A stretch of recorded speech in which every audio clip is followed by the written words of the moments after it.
Hi, this is BlackRB123 Ryan here, and today I'm bringing you a very special video and a very much anticipated video. I'm going to be unboxing a copy of Rage by Richard Bachman, aka Stephen King. I'm very excited about this, so let's get into it. Alright, so here's a quick look at the box it came in. I did order this off of eBay, and it just came in today. If you're wondering why the box is so big for such a small book, it's because extra security had to be put in for this item, and it is something that had to be signed for. There's not much to say about the box, so let's go ahead and open it.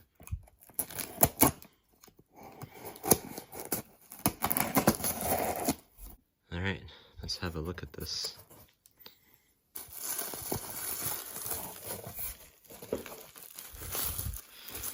A lot of bubble wrap too.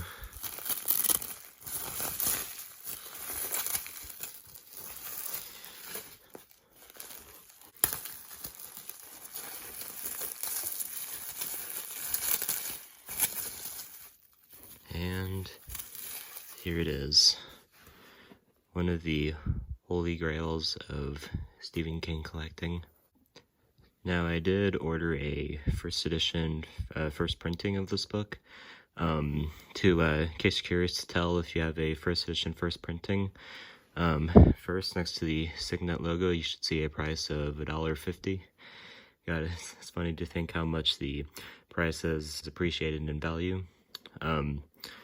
Also, the book should look like this, with the classic artwork. Also, the dimensions of the book are 4 1/16 by 6 15/16 by half an inch thick. Also, going over to the copyright page, you'll see a row of numbers. This is called a printing line, and a number 1 should be included with a line, and that tells you it's a first edition, first printing, and it even says first printing right here. Additionally, something that's worth noting is, a little while ago there was a small production of bootleg copies of this book. I don't exactly know where most of them are selling now. I know it was selling on Amazon for a bit, but then they took it down. I've seen a couple on eBay for a couple $100. But there are a few ways to tell if your book, or if your copy of this book is legitimate or bootleg. First is, there should be a notable margin between the Signet logo and the end of the cover. The text block on the book should be yellow instead of white, mostly because of how old this is. This book is about, I want to say 56 years old. And lastly, the bootlegs were printed with the very cheap photocopy technology, and that'd make the cover on there pretty blurry and the color's not right. And as you can see on here, it's a pretty clear picture all the way around. And lastly, the feel of this book. For those of you who haven't held Signet paperbacks before, you probably won't get this, but the feel of the cover and the feel of the pages, it just feels very much like a Signet book.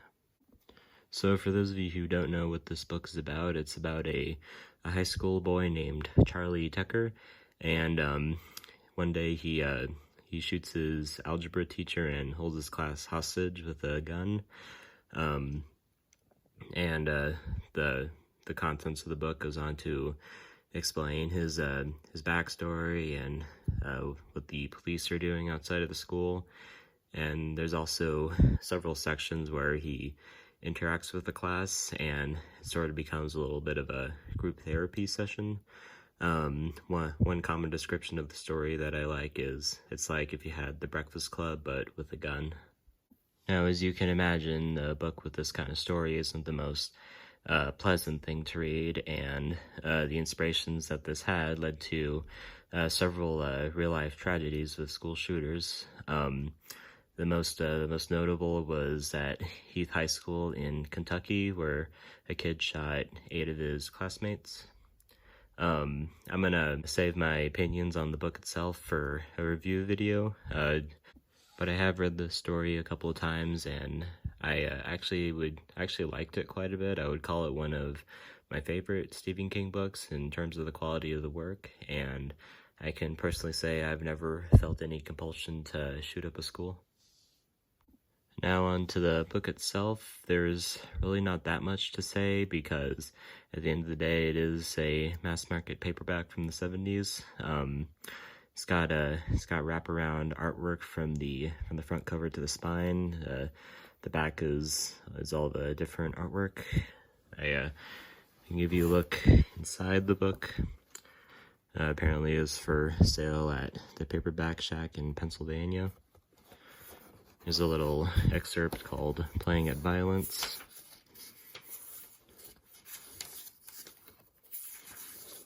Okay. And here's where the story actually starts. There's also a look throughout the book, so you can see, you can kind of see how it was formatted. And the back of the book, it's kind of nice to see. There's the application or raffle thing, I guess you could say, for if you wanted to buy one of these best-selling Signet books. And what's kind of cool is there's an About the Author section for the fictional man of Richard Bachman. And the book itself is 211 pages. One bit of good news I have with this book is it does feel, I won't say fairly stable, but fairly put together. It doesn't feel like it's gonna fall apart on me, which is a relief because that was one worry I had, especially since I actually wanted to give the original book a read. That being said, if I read it, this is probably how far I'd be willing to open the book. I don't need to crack the spine more than it already is. But yeah, that's kind of it as far as looking at the book itself goes. I'm gonna move on to a segment where I provide some history as well as some, I guess, perspective on buying the actual book itself. So I'm gonna provide a little historical context for the book itself. Keep in mind, I'm no credible Stephen King historian. I'm just going off what I've heard from other people.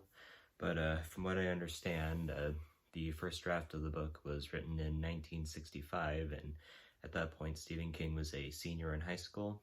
And he originally wrote the book under the title Getting It On, which I can tell you now that's a much more appropriate title for this book because that phrase comes into play several times throughout the book, and even despite the fact that it's called Rage and it deals with very violent themes, the tone itself isn't exactly angry. I would more call it just angsty and a sense of control.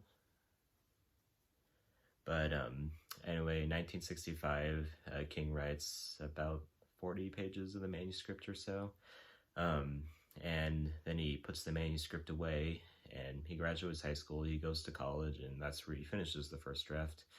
And other historians correct me if I'm wrong, but I believe he wrote Rage before he wrote The Long Walk.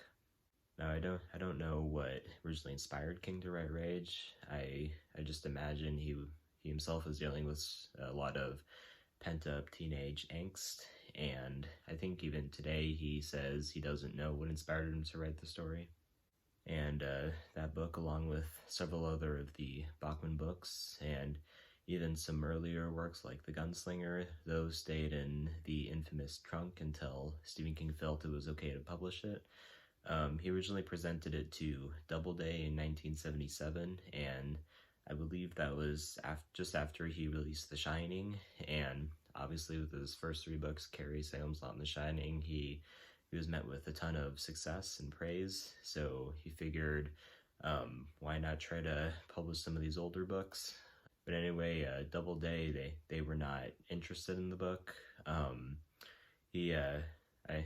believe he cycled around from publisher to publisher for a bit, trying to actually find a buyer, and eventually he settled on Signet, who then went on to be the first ones to publish his other three Bachman books, that being The Long Walk, Road Work, and The Running Man. And of course, as you know, Signet has been a loyal publisher of King even up till now. I know I'm leaving out a lot of details in the story, but those are just the ones I can remember off the top of my head. But anyway, when the book was published, it went under the pseudonym of Richard Bachman. There were three reasons for that. One, his publishers at Doubleday told him he wasn't allowed to publish more than one book in a year.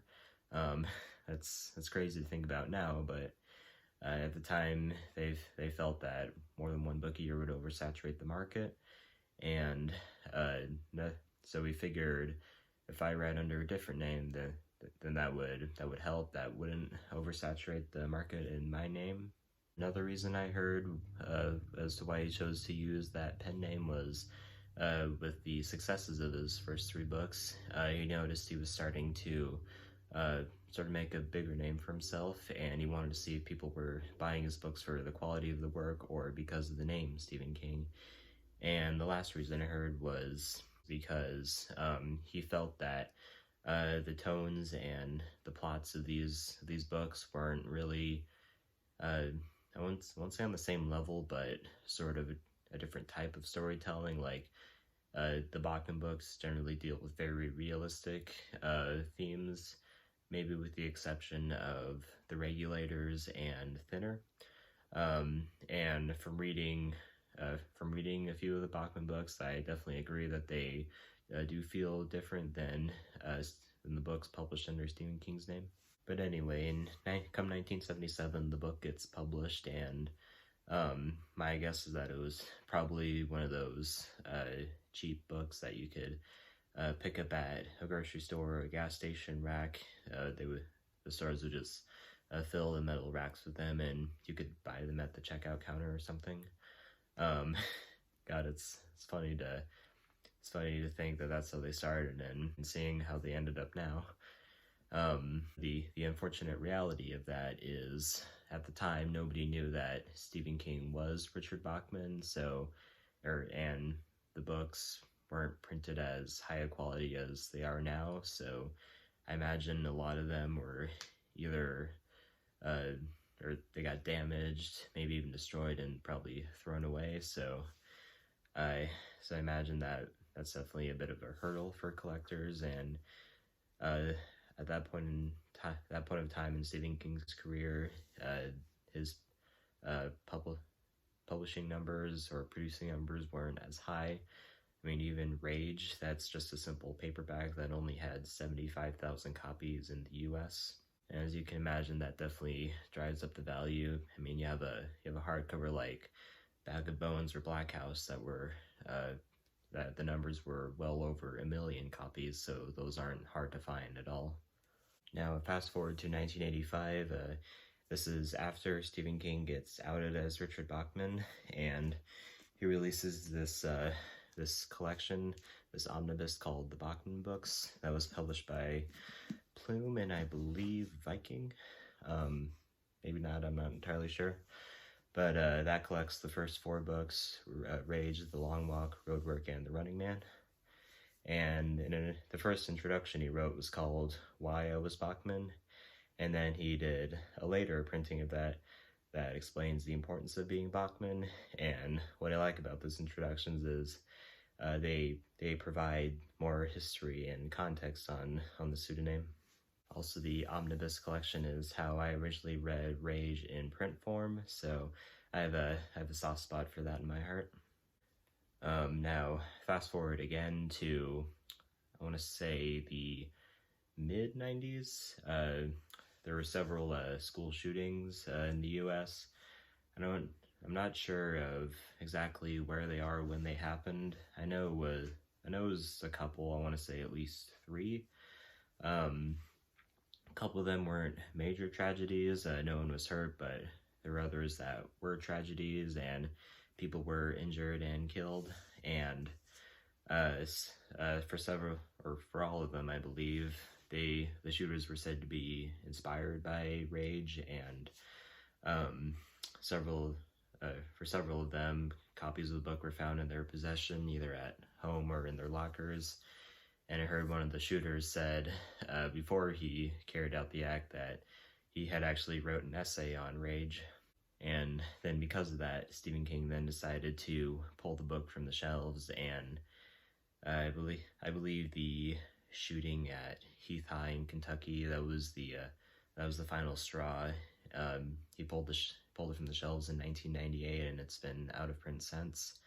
And subsequently, the Bachman Books omnibus has been out of print since the 90s.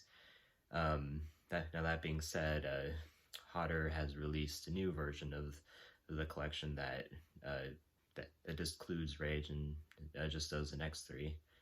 The downside, of course, being Hodder is a UK exclusive company, so here in the US, you are not going to find any new copies of the Bachman Books.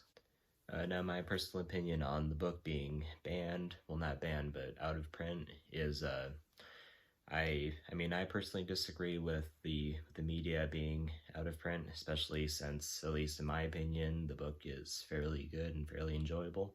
And I know not everyone feels the same. In fact, I've seen several ranking videos on YouTube where people actually list Rage as their least favorite next to Roadwork. I'm in the group that believes that forms of media are never the cause of violent acts, and Stephen King himself believes that. The only reason he pulled the book was, well, number one, he didn't want his name to be attached to any more tragedies, and number two, well, he didn't think the book caused the shootings. He does believe they act as an accelerant. Maybe it helped create a bit of a fantasy scenario. An example he gave to explain that was for Batman movies, people go dressed as the Joker, but if Batman never exists, does that mean nobody would ever dress up as a character or whenever do anything to celebrate their fandom? While I do disagree with Stephen King's decision to pull the book, I do respect his decision. One reason I do wish it was still in production is what publishers could do with the artwork. For example, the publishers Gallery and Pocketbooks, they're really sort of the kings of publishing Bachman's novels here in the US, and here's what they did for Roadwork. Personally, I think this image looks amazing, and it actually kind of reminds me of Rage, so I would kind of like to see what those companies could do with the artwork for Rage. And while the artwork on the original book itself isn't bad, I will admit I think it could be a lot more. History talk being done, I'm gonna use that to tie into the a collector's perspective. So I'm sure you fellow collectors know how valuable this book is, with several factors like the controversy, the limited numbers, the originality of it, especially since only one edition was published, and I think only one printing was done. I think all 75,000 copies were first edition, first printing. But that has definitely raised the price up. I remember for a while people were saying you could buy a copy for about maybe $500. And that blew my mind because at the time I was looking, this book cost several $1,000s, and I was looking on eBay for a while, actually a couple of years, and the highest I've seen a book go for was it was nearly $10,000. So that should give you an idea of how sought after this book is. And I remember seeing an offer on eBay. It had been the first time in a very long time I'd seen an offer that was under $2,000. I originally saw it as $1,600, and I'm like, okay, I'm considering this. I'd been working my first job for the past year, and I was saving up money so I could buy something like this. And when I saw that the price dropped again to $1,100, I was like, okay, this is a deal I cannot pass up. Like, I need to buy this right now. And I mean, in the grand scheme of collecting, 1100 isn't that much, but for this, that I would consider that a good deal. And a big factor of that was the rarity. Like, I've never seen a copy in the wild, and I doubt I ever will. And in order to get a really good deal, you'd have to be in a situation where the bookstore does not know what they have and prices very valuable books at a low price. Although if you are looking for a copy of this book that's maybe not exactly what you're looking for, but is on the lower price, I've seen several foreign releases of the book on eBay and other sites, and those are definitely cheaper. Those will still run you a couple $100s, but they're nowhere near the price as the US or UK copies. In fact, I think the edition that was released in French was the only edition of the book to actually be released in hardcover. Now, I do consider myself lucky because I'm not. I don't have all the responsibilities of an adult. I was able to set aside the money to pay for this, and I'm definitely grateful I could buy this as early into my collecting career as I did. Although that just means going forward, it's going to be a lot harder for me. And you know, it's funny because if you get into the realm of like collector's editions and other more rare King books, Rage might honestly look like something that would be easy to get because, well, it's not necessarily the cheapest item. If you know where to go, you're always going to find an offer for it. So yes, I'd say if you want to hunt for this book, I'd say go for it.